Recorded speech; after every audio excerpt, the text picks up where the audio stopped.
Before we talk about where we are, we must first remember from whence we came. Marty Schottenheimer brought winning football back to Kansas City and built what is now known as Chiefs Kingdom.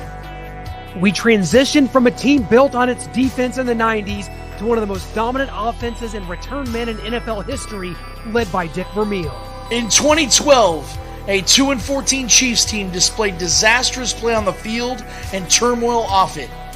We asked to save our Chiefs, and in came Andy Reid, who immediately turned this franchise into a perennial playoff team. Then, on April 27, 2017, the Chiefs broke free from their journeyman quarterback restraints and drafted Patrick LeVon Mahomes. In 6 years with Patrick at the helm, we're back-to-back champs and a dynasty headed towards a three-peat. We are unrelenting for this city, these players, and this team. This is the show for the allies. Arrowhead allies.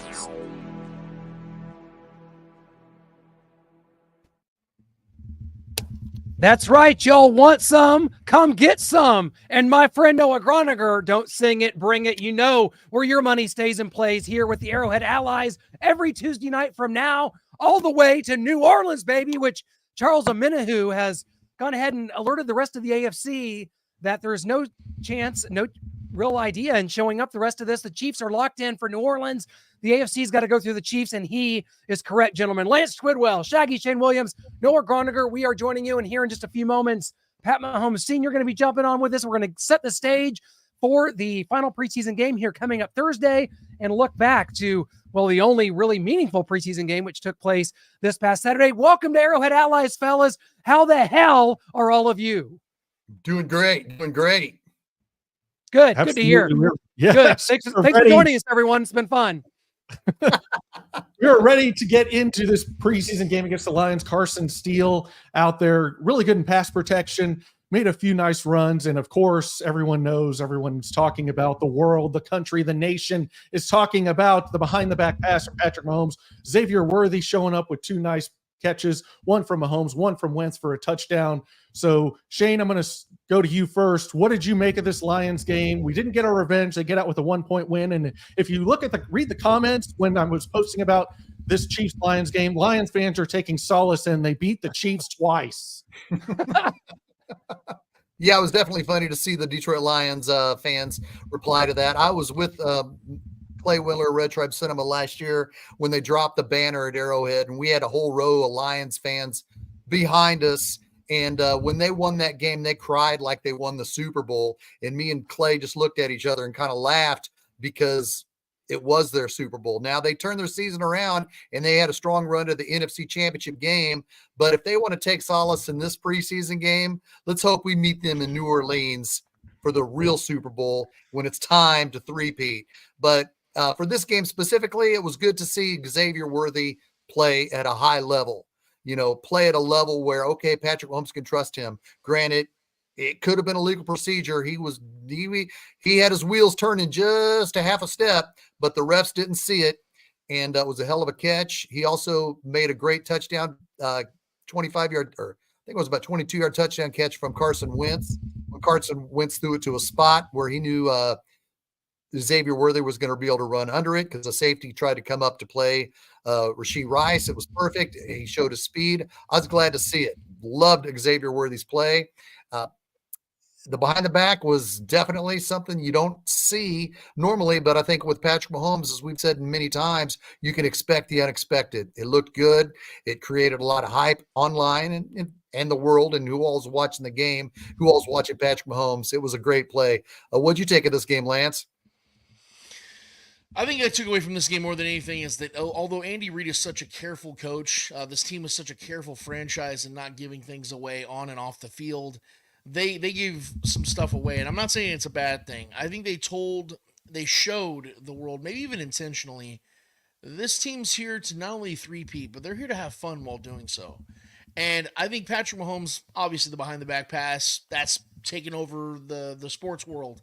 And you can, sit here and debate on whether how impressive it was or not. The fact is, it's never happened before, and it may never happen again unless it's Patrick Mahomes doing so. It showed his greatness. It showed that he's having fun, though. You saw him just taking chances downfield with Xavier Worthy, his new toy, if you will. No Hollywood Brown, but it looked like the offense really just had fun. It looked like Travis Kelce was having fun. There was a youthful exuberance in the way they were playing in this game. Although very vanilla style of offenses, you can feel the energy in the crowd. The crowd was feeding off of it. They were feeding off the crowd, and it was just fun. It felt like fun. And I'm gonna be honest with you guys, there was only maybe 2 games all season last year where it felt anything close to this preseason game. And you guys know I don't like preseason at all. But I did enjoy portions of this game. I will not lie, because it felt like for the first time in a while, Patrick Mahomes was actually getting to play like he likes to play. And I was pretty excited about that. I was pretty moved by that, because I know that when Patrick's having fun, he's at his deadliest. And I think that's what we're going to see a lot this season. And I'd be remiss, fellas, if I didn't point out the fact that the one, the only left tackle for the Chiefs, Kingsley Suamataia, kind of had a baller game.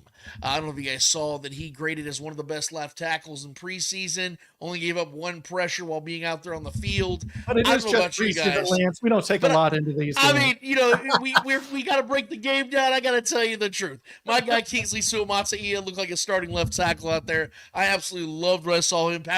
Andy Reid even said after the game, I didn't really want to watch closely, but from what I saw, there was no concerns there. You could tell this team is very much starting to trust this rookie there, man. And it's good to see these young guys are starting to gain trust. But I will say one more thing. We'll move on, obviously. I hope you guys are ready for a big season from Rashee Rice, because that's another thing the Chiefs didn't hold any mystery to in this game. They were going to Rashee Rice early and often, because I think this dude is going to be a borderline number 1 target on this offense. I know Travis Kelce's still the man, so I want to give him that respect. But we know he's going to be 35 in about 8-9 weeks. Rashee Rice is the next guy, and if he does not get suspended this season, I hope you guys understand this man is about to have a breakout season, and it's been really hard for me to hold in my excitement, because I very much love the talent and the ability this guy has with creating after he catches the ball. I think he's going to take that to a whole nother level this season. You see him and Patrick, as I like to call him, the Rice Patty connection. I think they're going to have that thing popping all year long. I think they're going to have that thing going, and I think they already have it going. I'm really excited about that. So again, fun game. They didn't win. It sucks, obviously, to some people. I didn't give a damn about the end. I just enjoyed what I saw from the starters. Well, I'm just now getting over the ending. I was hoping that the defense could come up with some way to stop the Lions there. We could pull out with that victory. But I want to talk a little bit about the roster here. And we've got Steve Harold say, what do you think about Roland Wallace, the corner, the young DB? I think he makes the roster. I think they have listed as a safety, actually, on the unofficial depth chart. I don't know if he's going to make the roster, but he's a strong candidate for the practice squad. We've got Deion Bush. Jaden Hicks is kind of the backup safeties. I don't know if they keep 5. So they've got Shamari Connor listed as a corner, so obviously he'll be there. But I don't think Roland Wallace will make it. Dave Tobe did come out and said he's going to pound the table for Nico Remigio to make it, because he loves what he can do on special teams. He was out there. He was making some plays on the offensive side as well. And then Steve Spagnuolo talked about the corners and how they're not really sure if they have a starting corner opposite Trent McDuffie right now. Obviously, they didn't like what they saw out of Josh Williams last week. Jalen Watson has been banged up. So that's something to keep an eye on, what they do opposite Trent McDuffie and kind of filling out the rest of the corner depth chart and how those guys respond now that L'Jarius Sneed isn't there. This is a team that has more answers than questions. And that's what's, when you're in a position like this, it feels good. But when it comes down to some of these last roster spots, we're going to be keeping an eye on that. We like that. James Winchester temporarily down here with this shoulder injury, bringing in, and we saw what happened back in 2000 and, was it 2004? 2005, when the Chiefs when Ed Perry had to come in for Kendall Gammon, and what that cost the Chiefs a game, which in turn sort of cost them the playoffs in 2005. So there's some things that you could kind of look at, and that's why we're really able to look at the intricacies of this roster. We talked about Carson Steele. Is he a guy that's going to be on the verge? Lance doesn't have him on his 53. Some do. It's going to be, it could go either way. To me, it's a 50-50 situation right now. Louis Rees-Zammit, what's going to happen there? It seems again like a guy that's not quite ready to play football American style, and by no fault of his own. Maybe he'll get to that someday, but really we're just looking at a few key cogs here and there. Lance, you mentioned Kingsley Suamataia, who I'm really ready for that. I think that's could be, I I think that could be, you talked about him being a 15-year starter. I don't agree with that because the Chiefs don't do that.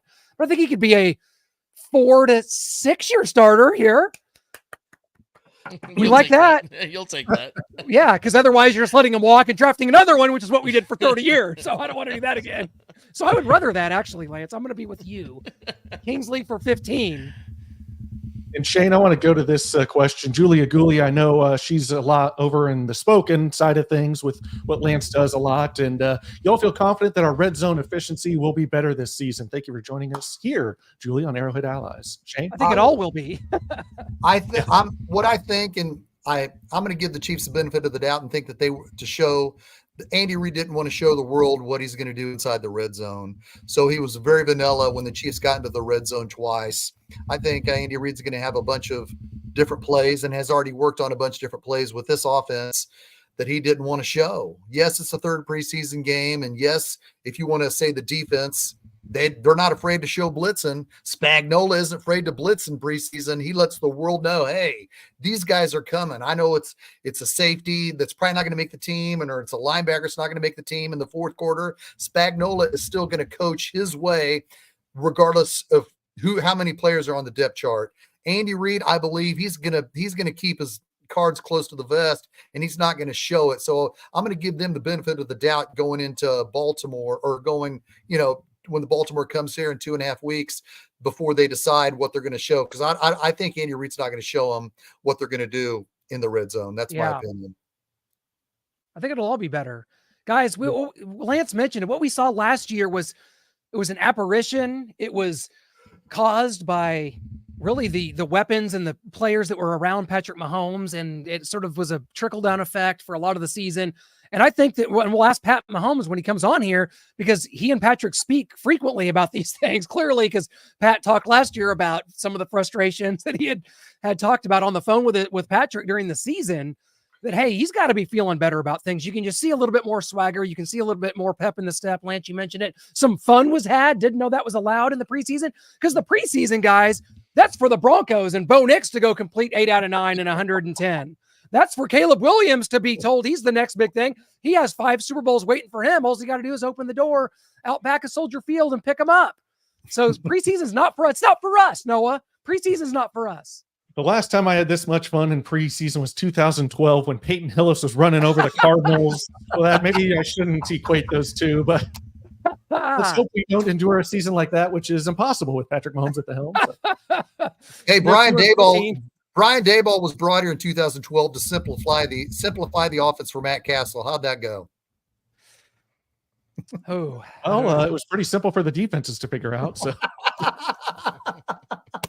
I mean, Clint, we were at the Ravens game in 2012, and Clint called Matt Castle fumbling at the goal line and Ed Reed picking it up, and that's exactly what happened, my friends. Matt Castle fumbled at the goal line, trying to get in. Time to be alive. It's hard to imagine. That's when we started. Noah and I started doing this in 2012 during the worst season in Chiefs history. Well, the worst season since Herm Edwards' second year of 2008, his third year as a Chiefs coach, and the last year, my goodness, 2-14 seasons around here. That's not going to fly. It takes a lot to save our Chiefs, as it were. And they were saved.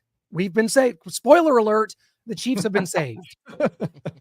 Definitely, man. Definitely. We've got this comment from Kevin Capel. I don't care what anyone says. The first 2 games are must wins. Cannot start 0-2 against AFC North with 2 ugly road games remaining. So I don't know if they have to start 2-0, and they're both must wins. I don't think you can go 0-2 in these games. I think the vibe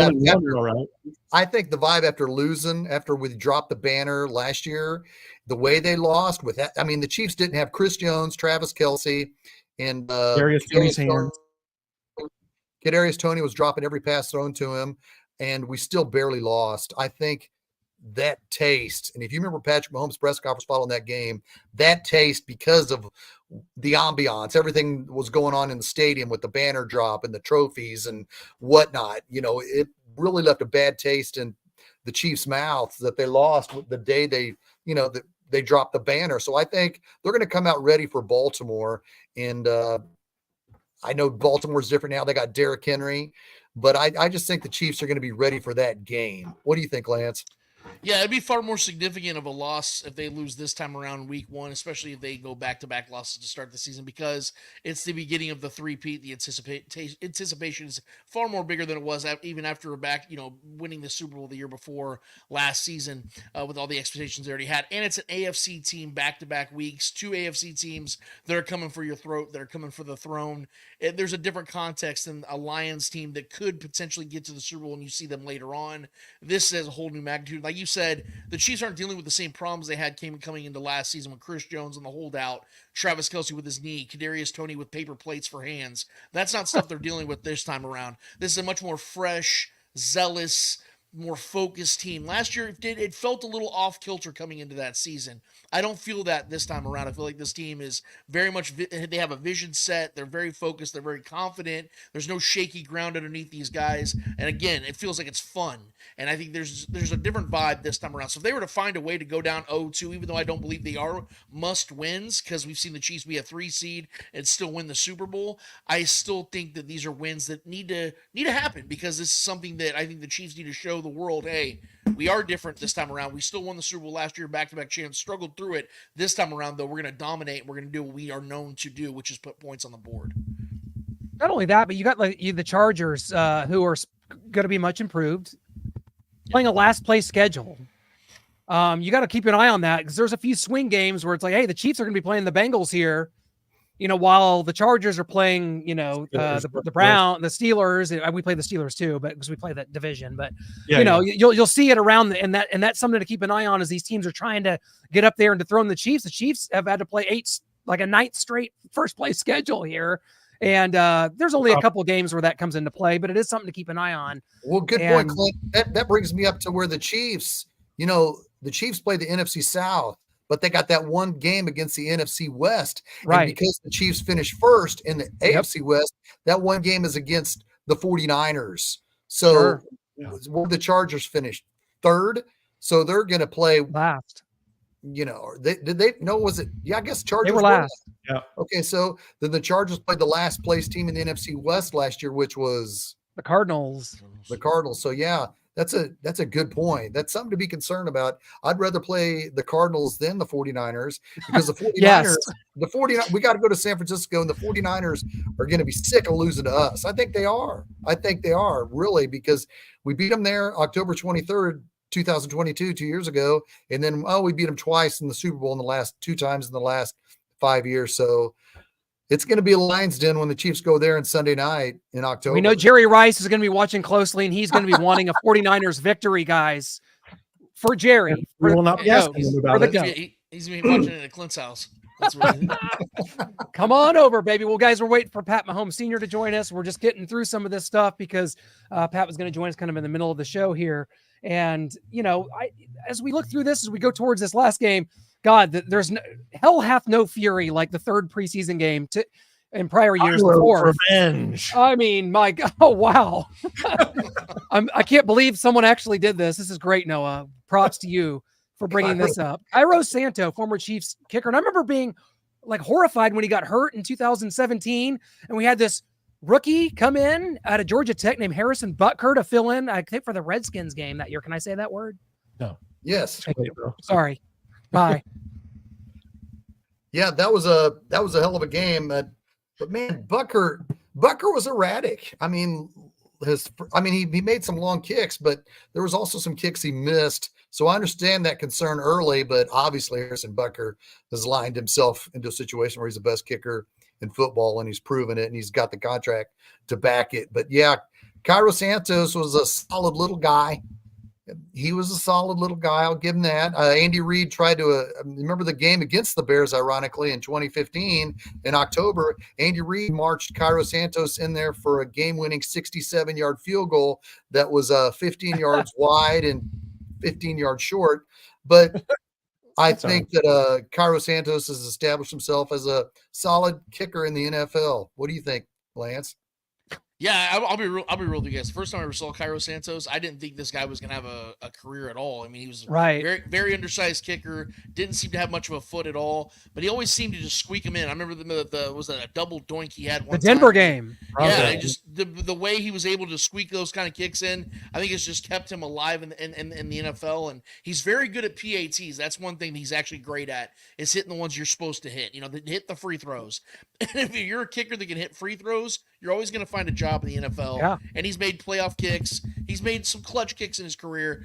I'm happy for Kairos. I'm gonna be honest with you, though, guys. I'm glad he's not the Chiefs kicker anymore. Not just because of the fact that I have a lack of confidence in his ability, but because of how great of a kicker they got in return from that practice squad of the Carolina Panthers, known as Harrison Butker. What he's done for this team, I mean, he's one of, in my opinion, I think Harrison Butker is going to go down as one of the 5 greatest kickers to ever play in this game because of his accuracy, because of his clutch ability, his long distance kicking, everything. And this is coming from a guy that just over a year ago was saying if he can't get his PATs down, the Chiefs need to move on from him, because I am a very, when it comes to kickers, I am not loyal. If you have a stretch of bad play, I want you gone. And Butker was missing PATs. You guys remember he led the league from like 2018 to 2022 and missed PATs. I'm like, if he can't get this crap done, I'm done with this dude. And he fixed it in 2023 and had his best season to date. I think it's only going to continue. He's just entering his prime years. So yes, thank you, Cairo Santos, for your service. Continued success elsewhere. We got our guy here in Kansas City. That's our big storyline heading into this game, Noah. That's pretty sad. Cairo's going to make you eat your words Thursday night, Lance. He's going 5 for 5. All his PATs, all his field goals, all and you'll be singing a 55 yards different plus. song. All 55 yards plus. Man. Oh well, that might be. And he's stretching gonna it a little. do it with his opposite leg too, just to troll us. You know what I mean? He's watching this, I'm sure. He's going to pull out something for us. Julia Gooley comes back with a question. Nick Bolton, as far as I've seen, has done really well against Derrick Henry. Ravens fans tell me he's going to be different on their team. Opinion, Clint? Oh, me? Yeah, well, let's look at it. Come on down. Derrick Henry was a terror in this league from about 2017 to 2021-ish or so. 2022, it started to kind of fall off. I think the Ravens is a good situation for him to be in. We know what they like to do. We know the kind of offense they have. But, the Nebraska Cornhuskers of 1977 might want to study what the Ravens are doing if they want to win a championship that way. That's great. But I think Derrick adds something to that offense, but I just don't think he has enough left. And I think especially he's a bigger back. It's taken a lot of punishment, a lot of hits to those legs. He's had leg injuries, foot injuries. I don't think that Derrick is going to make or break this Ravens season. So it's not a concern of mine. And I may be wrong. I may be underselling. I think I have been guilty of underselling King Henry a bit in his career because I know what a beast he was, but I always kind of wrote him off. Maybe it's because this is not a running back league anymore. I just sort of like, hey, whatever running back you got, bring them on. We'll just see what they got. This is, not the days of the 90s with Thurman Thomas or Emmitt Smith or Barry Sanders coming at you. So we'll see you week 1, Derrick Henry, I guess. And the Ravens are already the number 1 rushing team. They were last year. Like, how much more of the number 1 rushing team can they be with Derrick Henry? I think what it does is it provides a different style of runner for them, and one that can wear a defense down late in games. There's a difference between being the number 1 rushing team and a number 1 rushing team with a back that can wear you down late in the game. And I know you agree with that, Lance. Yes, I 100%. I'm glad you literally going right where I was going to go, because I look at this as, if you're asking me, does this make the Ravens exponentially better? No, it doesn't, because to me, it's like having a speed racing type of car, right? A street racer, and you already have nitrous boosters, and you just go and get another one. It's like, does that really make your car that much faster? No, not really. It just gives you another nitrous booster. So from that context, yes, it doesn't make the Ravens that much better because they were already a run-dominant offense. But like Noah just said, it changes the pace on how they can run, because we know Lamar isn't going to be in there playing the physical style of running game. They don't have another running back that's ever been close to what Derrick Henry is physically. And I know a lot of people are throwing dirt on Derrick Henry as the player. I beg to differ. I know he's 29 going on 30 years old, but he's built differently. And even with bad Tennessee Titan offensive lines he's dealt with on and off for the last 5 years, he's been one of the 2 best running backs, 2 to 3 best running backs in the NFL statistically on a consistent basis. And he's been able to stay healthy for the majority of that time. For him to take the beatings he's had in Tennessee with limited quarterback play, bad coaching offensively, I mean, to still do what he's done has been nothing short of incredible. So I do think this is a plus for the Ravens, but I don't think this this puts them over the edge by any means, especially when you talk about losing their DC and McDonald going to Seattle as their head coach, losing multiple starters on the defensive side, their offensive line being shaky as well this year with a lot of questions there. I think that Derrick Henry is a plus, but they got a lot of minuses they're going to have to deal with this year, and I just don't know if they're going to be able to overcome them this time around, man. Well said. John Harrison comes in here, Monitor NFL. You throw to win, you run when you're winning. And that's been a little bit of a problem for the Ravens against the Chiefs. It's a back and forth game, and they can't just like get a good lead on the Chiefs and then run the clock out, and which they can do against in the regular season versus most everybody else. That's kind of how they got the 1 seed last year. They get the lead, then they pound you with whether it's with Lamar Jackson or some of their other running backs. Gus Edwards, who's moved on to the Chargers now and been replaced by Derrick Henry. Shane, I don't know how much you know about our linebacker depth, but you're going to have to know it real quick, my friend. Study up in the next 22 seconds. Lonnie Pyramid asks, after our top 3 at linebackers, what's the depth look like? And we're going to Shane to test his linebacker depth knowledge. I think after those 3, Tranquil's got to step up. Okay. I mean, I know Brian was really concerned about his play in that week 1 against Jacksonville as ETN ran that crossing pattern in front of him. But as for the depth as a whole, I hope that Nick Bolton can stand alone. Outside of him, I mean, there's got to be a replacement for Willie Gay. Who's going to be the Willie Gay replacement? The jury's still out. Who's gonna come in and play? Mike Dana is a defensive end. I mean, I know he's labeled as an outside linebacker, but he's more of a defensive end. Lance, who do you like? Who do you like at this old depth chart? I know this sounds nuts because I'm usually the guy that's a little more skeptical, but I actually love this linebacker room. I actually think that Cam Jones has a lot of upside similar to what Willie Gay is, because if you know what Willie Gay was, a freak athlete. He wasn't a great football player. He was a guy that was always energetic, a guy that was always around the ball. And that's what Cam Jones can do. I'm not saying he's as good of an athlete. I don't think he is. But I think Cam Jones has a little bit more of a better IQ of football acumen than what Willie Gay had, and he's a good tackler. And I also believe, and we can talk about this in a little bit, I don't know if you guys are going to do this or not with the 53-man fidelity of what who we expect on this roster or not, but I really like what Curtis Jacobs has been showing. And I think that there's a real fight between him and Cole Christensen. And I think that adds just that much more depth. If you have guys that can just tackle across that room, and Leo Chanel's emergence, we've seen the growth of this player almost instantaneously around Nick Bolton, around Drew Tranquil, and just being a reliable asset on the outside.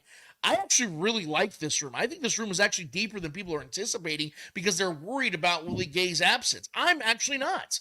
I think that this room's going to be just fine. I think that you have your star in the middle. You have Drew Tranquil, who's that seasoned veteran who's been nothing short of reliable. You have Leo Chenal, who's emerging. And I think that you have some of these young bucks who are going to come out and surprise some people out here because they don't have the big name. They aren't that early pick like Willie Gay was 4 or 5 years ago. I think this linebacker room is actually still really, really good. And I think they're going to be a strong asset to keeping this defense in the top 10 this year. No, I've got to get your thoughts on this. I wish Brian was here for this one because we could argue about uniforms all day. We disagree on almost every NFL uniform in history. And I'd say this would be another one we disagree on, although he had the Denver Broncos rated as, I think, his worst uniform in the league. New Denver Bronco uniforms. And no, folks, this is not the Boise State Broncos from the 2007 Fiesta Bowl against the Oklahoma Sooners. This is the Denver Broncos, like the NFL Denver Broncos out here with this new orange pants and new sort of font there and the Navy helmet. I say 2 big thumbs, 2 popcorn bags in the freaking trash can for this. I hate it. And I hate these uniforms. Brian, I'm sure might say it looks clean and it's a better look for them. I don't like the striping that they have on. I don't know if that's supposed to be like a horse's mane on the side of their jerseys, the kind of striping, but I don't like that. That orange is not working for me on the entire pant. And the font is okay, I guess, but I've just never liked their change from the early 90s into kind of the late 90s when they made that change to the Navy. And I don't mind the logo, the new horse logo, but the color scheme and the piping and the stripes, it's just has never worked for me. And this is just very bland, very blah. Reminds me of the Cardinals uniforms when they made their switch. Just bland, boring. Hate it. Doesn't it look like, maybe it's just me, it looks like they said, hey guys, gather around. Who has the ugliest jersey in the NFL right now? The Bears, their alternate jerseys. The Bears have the worst ones. Yeah. Okay, let's make one that's even uglier than that. Let's make an uglier version of the Bears alternate jerseys. That's exactly what this looks like. If you go and look at what the Bears alternate jersey is just from last season, how horrific that one looks, that is this, but this is like the healthy choice version of it. It looks really, really bad, man. So yeah, I couldn't agree more. Yeah. Julie agrees. Trash uniforms from a trash team. I mean, they are going to go back to some of the throwbacks, and that'll look awesome when they go back to the Week 18 versus the Chiefs. Oh, that's right. Oh man, that will be cool to see. And I am a fan of those, and I'm an unabashed fan, so I'm not biased against the Denver Broncos just based on the uniforms. I think that the one they've had since their Super Bowl season, their first one of '97 till now, has been just horrific. And this, like, where does this come from? Like, you have it right in front of you. You have the nostalgia factor right there. Just go back to it. And I say that to the Seahawks and other teams that, Patriots that keep going back to these. Oh, we got two Oilers. That'd be a little weird for the Titans to do that full time, but Tampa Bay to go back to some of these. It's like, they're much better. I'm sorry. The uniforms of the 90s are so much better than today. It's not even an argument. And that's across the board, 99% of the time. I like the lighter colors. The Broncos had the light blue, and then they moved to the navy. Right. All this navy stuff everywhere. I don't like navy. Yeah, were a light blue and gray and a light green. Now they've neon green and a dark blue, and I just hate the navy movement that's taken over the NFL. Patriots, yeah, we see it everywhere, and the Bears, obviously, that's their color though. So I hope they don't have the blue. Are they going to bring the blue pants back? I mean, no. I mean, it won't be that. Are they going to stick to this orange pants? They also have a white. White on white. Would you guys enjoy beating the Broncos in nice jerseys or ugly jerseys? Because I feel like it's. I kind of wish they looked good, and then like Chiefs go out there and whoop some ass. Yeah.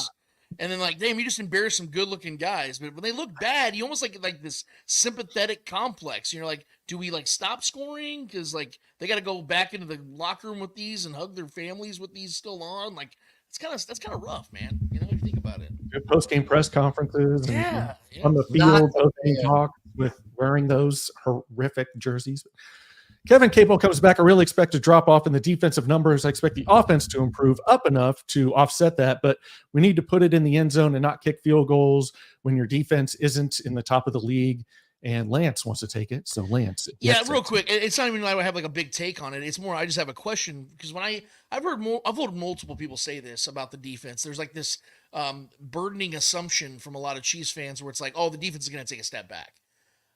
Why? I know because of names. I get that.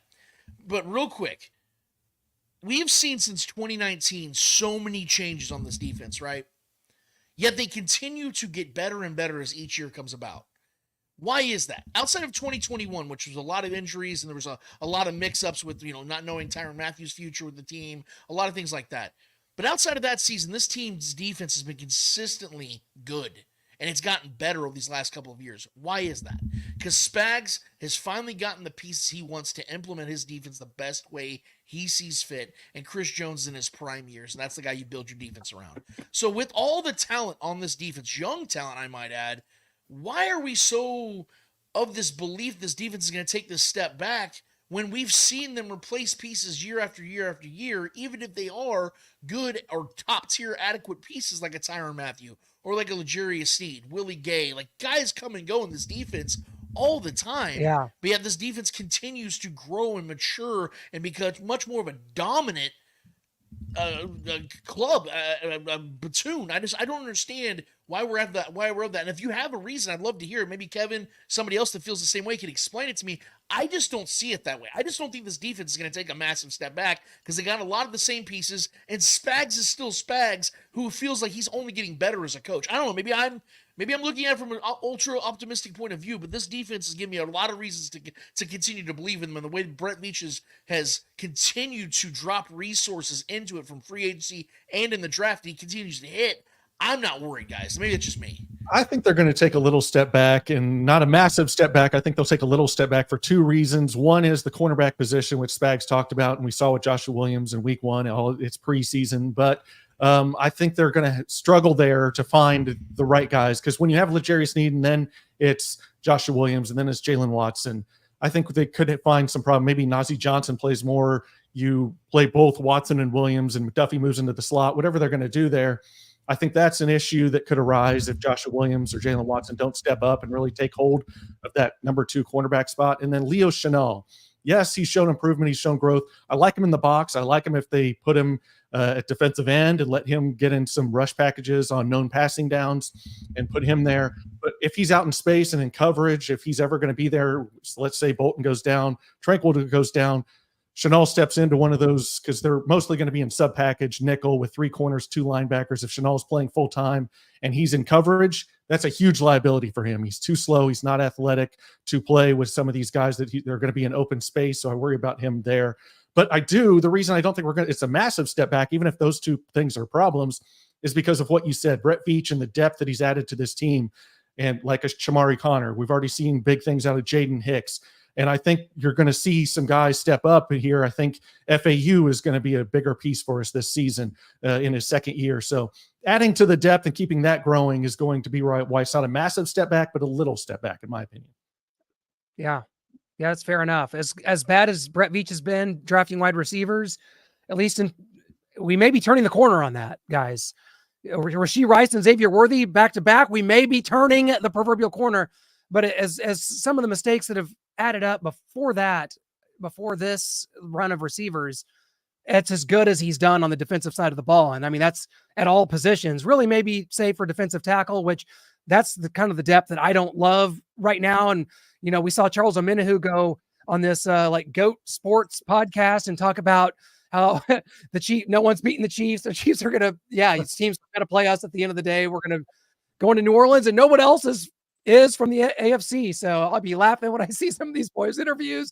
I'm like, y'all know you got to still go through us. And I love that. And his health is going to be in question as we start the season here. Of course, he tore his ACL in the AFC Championship game against the Baltimore Ravens. So this is kind of a shaky time frame when it comes to returning from injury like that. We would love to have him be a part of things because he really had a great AFC Championship game until the injury. Had a sack there on Lamar Jackson. I think that was a fumble as well on that play. So yeah, but you're right. FAU, you're going to need to see more.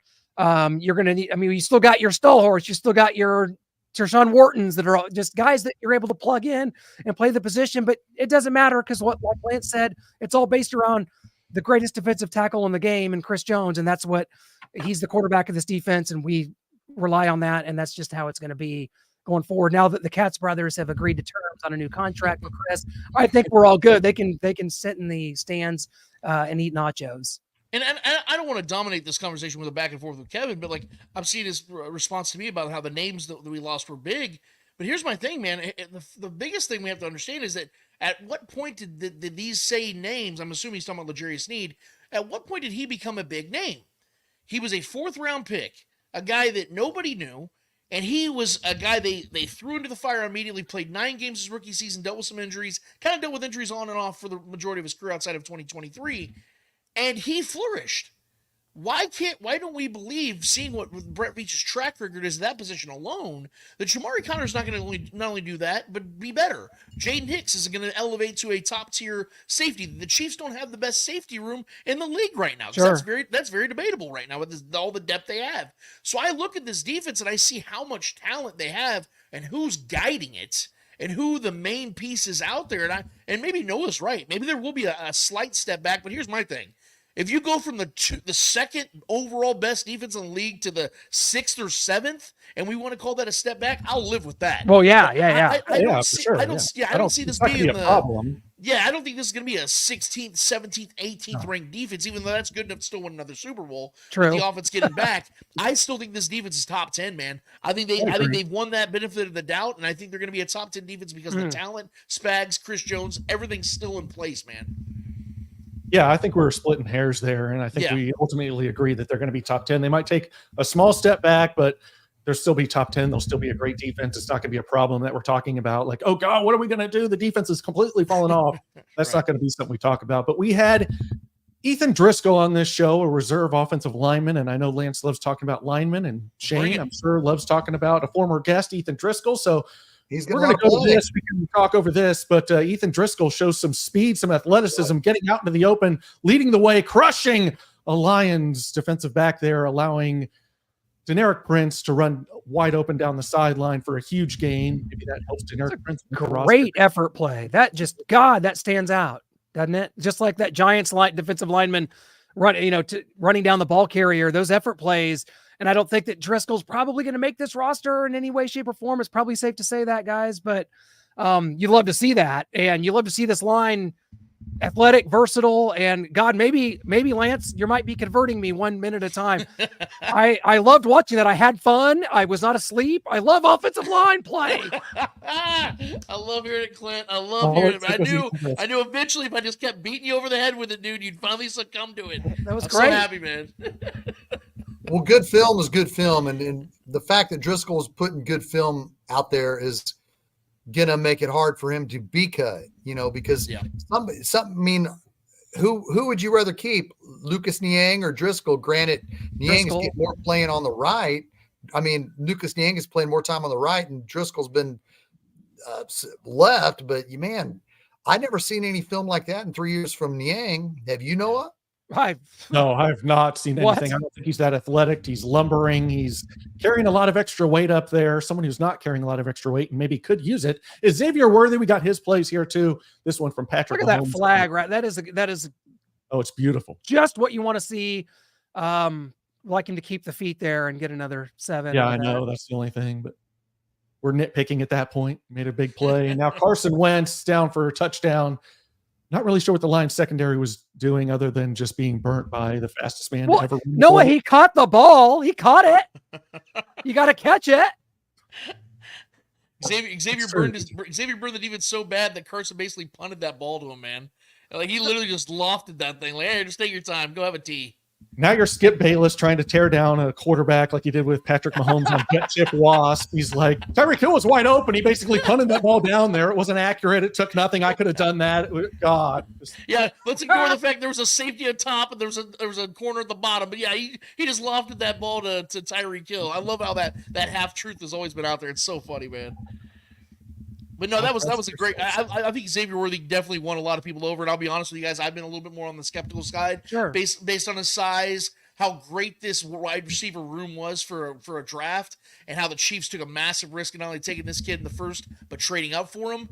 But I'm gonna be real with you guys. If this is what we're gonna see, if this is who he truly is, then I understand what the Chiefs saw, and I'm willing to be proven wrong, and I hope I'm wrong, because if he is who we're seeing develop, this is going to be a transcendental style of offense again, man. We're going to see some of those early Mahomes seasons again, man, where you have guys that you cannot cover, and all that underneath stuff for Travis Kelce and Rashee Rice is going to be sitting there. You have wheel routes for Isaiah Pacheco. I'm expecting to have a massive season as well, because he's becoming more of a dual threat back. I think you're going to start seeing more of that 2018 style of offense again. I don't know if it'll ever be that great again, but man, if Isaiah Pacheco adds that dimension to his game, and you have all that underneath stuff with Hollywood and Xavier burning down the field, I don't know how this offense isn't at the top of the league again, man, because we've seen this offense lead the league in scoring and explosive plays with Juju Smith-Schuster and MVS as their top receivers. This wide receiver room is better than that right now as a collective.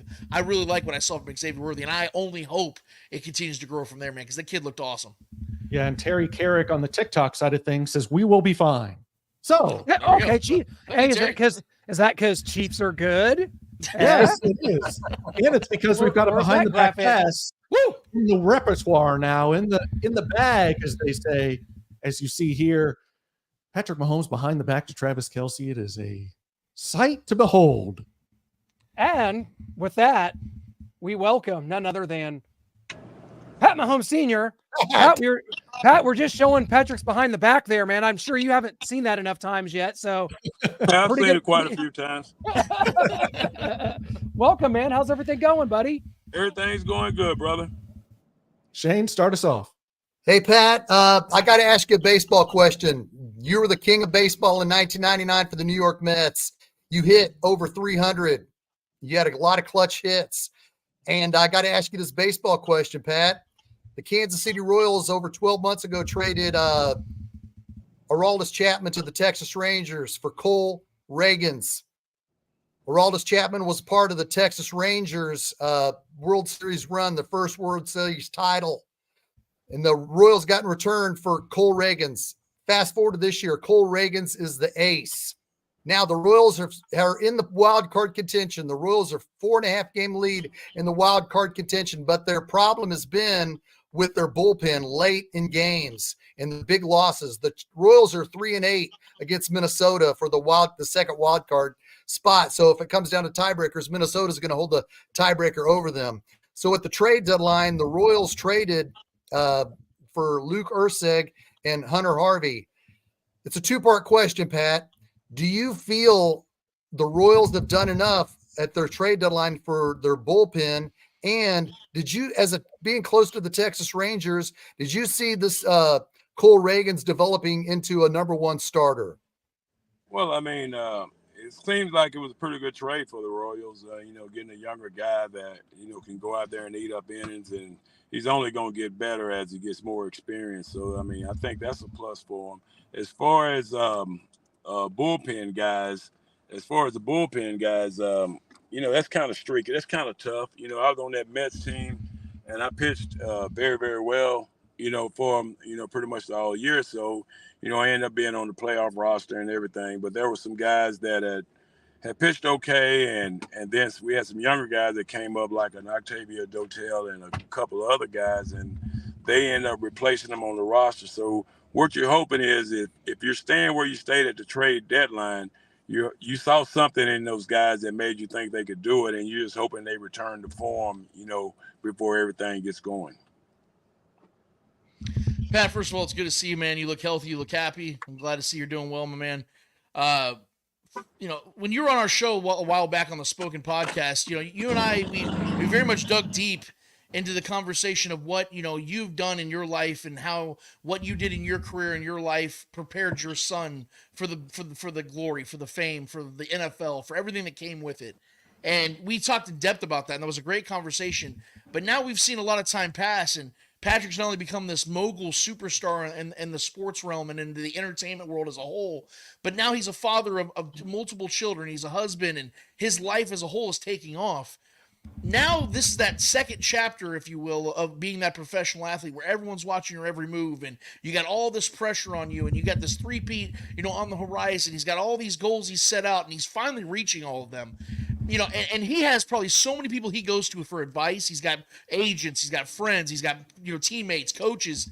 But we all know at the end of the day, he goes to Pops. Pops is the guy that we know that, understands these things better than anybody. And you've been there alongside the whole time. Now with this chapter in play, knowing that he's got it all down and he's mastering it, what are you telling him, and where are you steering him as his father and teach him, hey, I've been there, I know what it's like. How do you control, how do you get that focus to where you keep the main thing, where you be able to balance your home life, but you're also able to be out there and be your best every single Sunday on that football field? Well, I was fortunate, enough that he was able to be in those clubhouses at an early age. And a lot of my friends are, former professional athletes, and he's seen enough of his mistakes. I've made plenty of mine, which he's seen, and he's seen some of the other guys make some mistakes, and he's kind of learned from them. I was lucky in the fact that he never really got into a lot of trouble stuff. He's not a big fame-seeking guy. He's just he's a dad. Dad first of all, and then a husband, and then he's also just happened to be really, really good at quarterback, and he manages it well. I don't know if it's from seeing different people and how they handle their thing. It's kind of like his sports. He takes a little bit of his basketball, he takes a little bit of his baseball, and he adds it all into his football. I think he does the same with life. He sees what's going on around him, and he takes the things that he can use, and the things that are not for him, he kind of just let them go by the wayside. So he's done a great job of it. I think he's getting now into the prime of his career. He's getting a chance to like he was at the ballpark with me, his kids are getting a chance to see him play, and he's wanting to make sure that he does everything right so, they have a good example to see. And hopefully, if they decide to play something or play any sports or anything, that they'll have something to look up to and look forward to. Pat, we had you on last year, and it was kind of in the middle of some trials and tribulations that Patrick went through last year and the Chiefs went through. Obviously, all's well that ends well, a Super Bowl championship. But Patrick talked about, hey, there was a lot of times where that wasn't very fun last year. Our offense wasn't executing at a high level. As you go into this offseason, you can just tell this is a different offense. Xavier Worthy, Hollywood Brown's hurt, but he's will be back in very short order. With the way the wide receiver room is looking to shake out, it just seems to me, and I'm sure you could agree that in the conversation you've had with Patrick, that this is a whole new mindset with this offense going into 2024, and one that could be a top 2-3 offense in the league once again. One goal that he's always said is to get better and better each day. Last year wasn't the funnest or the best of years, but he was able to come up with a solution by the time when it mattered most. So yes. Now he's gotten some more weapons, some more speed guys. I think that'll just open up his whole arsenal of what he can do and what he can't do on the football field. But whenever you have a chance to to open the whole field up with guys going over the top, and then having Kelsey and Rasheed and those guys going across the middle, it's just a whole bigger playground for you to play with. And I think that him and with Andy Reid's play calling and Matt Nagy with what they do, I think it's just going to be a whole different ball game this year. And I think it's going to be very, very exciting Chiefs football once again. Mm-hmm. Pat, we've got Patrick here. We kind of started this off talking about his behind the back pass, and we've seen him go left hand. We've seen him do all sorts of crazy things on the football field. No look to Demarcus Robinson against the Ravens years ago.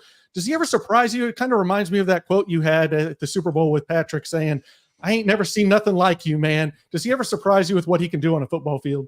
Well, that one, he had told me he had been doing it in practice. I don't know if I really believed him. Kind of, the left-handed pass, the no-look pass, the other stuff that he's done on the football field. I had seen that before already in high school and college. He would do anything he could to try to make a play. And in certain situations in college, in pretty much every game, they were behind and they were in shootouts. So you had to, kind of ad lib and make it up as you go. But that one kind of surprised me a little bit that it happened in the game, but it even surprised me a little bit more that he said that it wasn't planned.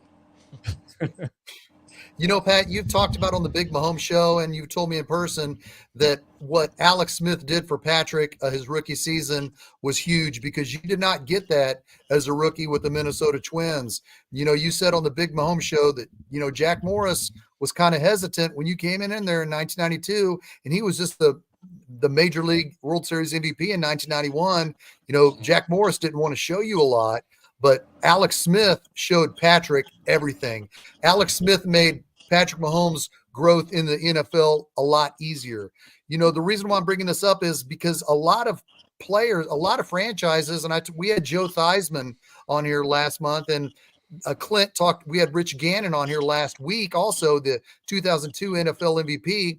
We talked to them specifically about patience with quarterbacks.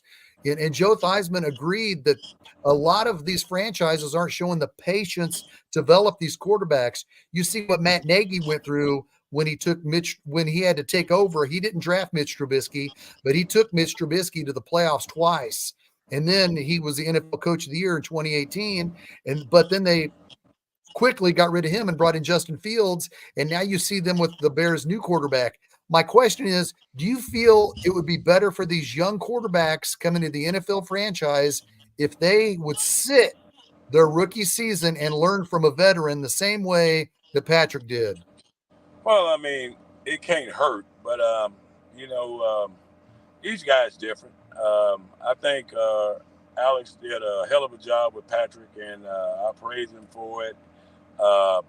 I think he was great with him. I've told him several times, thank you. He showed him how to be a professional, how to go about your business, how to get your work in, how to lead a team. He showed him a lot of that. But on the flip side, I'm not one to say that I don't think Patrick could have played the first year. I think he would have played that first year. He would have been okay. But to get that that head start, to get to be able to sit that year and watch and see the speed of the game, and also with Andy, letting him experiment with different things in practice and being that scout team quarterback and being able to, do some of the stuff that other quarterbacks could do that he probably wouldn't see in a regular practice, and be able to try it and see what worked and what didn't work. I think that definitely improved his growth. But as far as, some guys do need to sit, but there's always special cases, and some of these young guys can really, really play. They're going to take their lumps, but the best way to learn is to be out there, and you can learn a lot more being out there than being on the sideline. I would think, at least that's how it works in baseball. Yeah, the way I look at Patrick Mahomes' career, even though he's still so young, he's only 28, going to be 29 in September, I don't think he has a true rivalry. In fact, I think the only rival he has now is legacy, is Ghost, is Tom Brady, who's now gone, is his own career. Like, he's chasing history at this point. And I don't think anybody in the current NFL right now is at his level. Talent or obviously accomplishments. He's been able to succeed from day one. But we saw in that quarterback Netflix series when you and him were sitting in the living room, and you could tell that there's certain teams he wants. He wants to play the Bengals. He wants to play the Bills. He wants to take down narratives that are put out there, because Patrick does pay attention to those things, and I get it, because I'd be the same way if I was at that position and I'd had people saying things and doubt me and things of that nature. I'd use that as fuel. But as his father, do you see, whenever there's a certain matchup he gets, whether it's the regular season or in the postseason, that he kind of clenches his fist a little bit harder? Or does he go to every single matchup the same exact way with the same exact intensity? Well, I think that in order to be the best, you have to play the best, you have to beat the best. I know that he goes out on the field every time wanting to win the game and wanting to be the best player that he could be. But definitely, when you play Joe Burrow, a guy that had beat him several times, when you play a Josh Allen, when you play, Aaron Rodgers, Lamar Jackson, guys that are supposed to be the best at their position, that, you want to go out there and perform and try to outperform them and also come away with the victory. Now, that's the thin line, I think, that separates Patrick from a lot of other players, is that, yes, he wants to go out there and perform and outperform the other guys, but he's going to do whatever it takes to win that game, whether that means he has to take a lesser role and let other people do their thing. That's the first objective of his, is to go out there and win the game. Now, if I can go out there and wet my beak and shine a little bit, then, you're definitely going to shine. But the main thing is to win the game. And, some games are bigger than others, and I think we all know that. Pat, we spent some time at the American Century talking to a lot of people about, hey, if this three-peat happens, how much can we make of the GOAT argument for Patrick? And we even kind of stumped Tony Romo, like, dead in his tracks, like, well, yeah, you win 3 straight Super Bowls, which has never been done. It's hard to argue that. So just from the perspective of this three-peat, how much emphasis is there on it? It seems like the Chiefs as a team, like, this is something to really dial into and to get them hungry, to get them ready. And whereas last year, maybe some of the focus wasn't there early, it seems like this is something to rally around, that it's like, hey, this three-peat's out there and this is iconic. This is the precipice of immortality if you can complete something like that. Well, I mean, the GOAT debate is always going to be up to whoever you're talking to. To win 3 would be something that we've never seen, and I think that would kind of put him in a class by himself. Yeah. I know that he wants to win it. It's going to be hard to keep him from winning it. Health, health be good. But he's definitely gunning for it. I think the team's definitely gunning for it, and the great thing about that team is they've all seemed to be on the same page, since, he became quarterback there and got under the helm. So, I think they got one common goal and they're all out there together. So that can't hurt you. And I feel like we're going to see some exciting stuff this year. We just see how it turns out. Yeah, talking about that focus, Pat, I want to kind of get your thoughts on the opening to this season where it's at with the Ravens come here, then the Bengals come here. A lot of people said, oh, it's the offensive coordinator's fault in the AFC Championship game. If the Bengals would have run the ball, they would have won the game. Joe Burrow's healthy now, and he owns Mahomes. So the Bengals are going to be back and better than ever. So what do you make of this start to the season and the focus going into it for the Chiefs? Oh, we got some tough games at the beginning. I mean, it's going to be fun. I mean, I think Andy and Patrick have a pretty good track record in September. So I'm going to take that, and I know he's going to be fired up, and you always want to get off to a good start in case you have some rocky spots there in the middle. So I think we'll be well prepared. Andy's pretty good off a bye, so that means he's had a long bye. So he's going to have it dialed up for Baltimore, and I'm pretty sure Patrick will be pretty fired up for Cincinnati. So we're going to go out there and play the game like it's supposed to be played. And after 4 quarters, we'll see who the best team is. Hey, we Pat, love it. We got one quick fan question here from Michael Donegan. How's your son Graham's college change coming along for his football career? He's at Rice now. It's going good. They got him playing kind of a hybrid tight end, wide receiver. He's doing a lot of different things. I think he's worked himself into the rotation pretty well, and we're very excited to get this thing kicked off on the 31st of August. Pat, we can't thank you enough, man. We always enjoy it. We'll get you as the season comes along. We're ready to get this thing started, man. So thanks for taking your time. We always love it. We always appreciate it from all of us. Thank you so much. Thanks, all right, Pat. see you guys, man. Thank y'all for having me. Sorry it's a little late, but it's all good. Sometimes I don't look at the clock, but I'm glad y'all have me. So anytime y'all want me back, just give me a holler. You bet. Thank you. Thanks a lot. Take care. That was it. What a great show here on Arrowhead Allies. We missed our guy, our brother, Brian Beshinden tonight. Pat Mahomes here at the tail end of the show, getting us ready for the final preseason game, getting us set for what will next week be, guys, our prediction show. So, Shane, I want you to think about that all week, every moment of it, and I want you to have a scenario for every single team and how they achieve their victory in their division. Real quick. I think they said the cuts take place August 27th. That's 1 week from today. Am I right, Lance? I believe that's it. Yes. So we'll be able to dissect some cuts next week. Thank you, Pat Mahomes Sr. And our predictions. This is kind of what they look like. So Lance, I'll send you this, and kind of everything that we do for that. This was Shane's last year. He had his 12-5, and we've got Rookie of the Year, MVP, Offensive Rookie, Defensive Rookie, Player of the Year, so Coach of the Year. We'll have it all. Super Bowl prediction for you next week as we near closer to the football season, and the Chiefs-Ravens kicking it off Thursday, September 5th. We're desperately out of time. Go Chiefs! As I get to the end.